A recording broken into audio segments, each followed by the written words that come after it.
కళావేదిక awards 59th వార్షికోత్సవం సందర్భంగా బస్సా శ్రీనివాస్ గుప్తా భువన గారి ఆధ్వర్యంలో గీత రచయితలకు, గాయని గాయకులకు, సంగీత దర్శకులకు అవార్డులు అందించడం జరిగింది. ఆర్వి రమణమూర్తి గారు ఎటువంటి ఆశయాల కోసం కళావేదికను స్థాపించారో ఆ ఆశయాలను ఆయన కుమార్తె భువన గారు సఫలం చేస్తూ ఈ అవార్డుల కార్యక్రమం నిదర్శనంగా జరిగిందని చెప్పవచ్చు.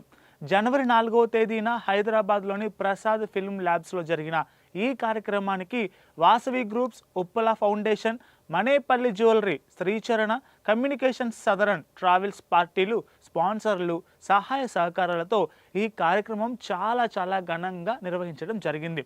అయితే ఈ కార్యక్రమానికి ముఖ్య అతిథులుగా తెలంగాణ రాష్ట్ర ఆర్య వైశ్య కార్పొరేషన్ చైర్పర్సన్ శ్రీమతి కల్వ సుజాత గుప్తా గారు, అలాగే దర్శకులు ముప్పలనేని శివ, ఇంద్రగంటి మోహన్ కృష్ణ, సంగీత దర్శకులు ఆర్పి పట్నాయక్, ఎంఎం శ్రీలేఖ, సింగర్ కౌసల్య, అలాగే ప్రఖ్యాత నటీనటులు నందమూరి తారక రామారావు గారి మనుమరాలు నందమూరి రూపాదేవి, కొల శ్రీనివాస్, గంధం రాములు, ఎల్ ప్రసన్న కుమార్, వినయ్ హరిహరన్ ఇలా చాలామంది ప్రముఖులు ఈ అవార్డ్స్ ఫంక్షన్లో పాల్గొన్నారు. అంతేకాకుండా 2024లో విడుదలై ఘన విజయాలను సాధించిన సినిమాలలో కృషి చేసిన గీత రచయితలు, సంగీత దర్శకులు, గాయని గాయకులను, సౌండ్ ఇంజనీర్లను ఇలా ఒక పాట రూపుదిద్దుకోవటానికి శ్రమపడే ప్రతి కళాకారుల్ని ఎంతో వైభవంగా సన్మానించడం జరిగింది.